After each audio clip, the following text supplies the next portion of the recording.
Hey there, in today's video I'm gonna show you how to reset Copilot AI settings on your iPhone, whether you're troubleshooting or just starting fresh.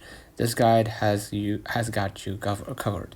First of all, go ahead and open up the Copilot AI, alright? And you're gonna see at the three bars at the top right the history, right? And as you can see, I've initiated 2 chats. If you made a few chat with Copilot AI, you can just go ahead and swipe right to that chat and hit delete, and now you deleted the data, right? If you have more than one chat and you want to basically delete the data or release some of the unnecessary data or files within the app, what you're gonna do, you can just go back to your screen and then go ahead to the settings and then go ahead to the general.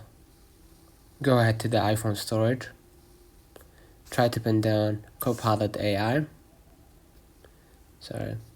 Copilot AI. I assume you're gonna find it somewhere around here. Yeah, right here.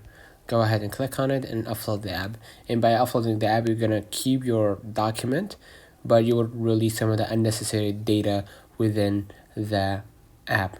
Okay, and just like that, your Copilot AI settings have been reset, and the app might restart or reload with the default settings.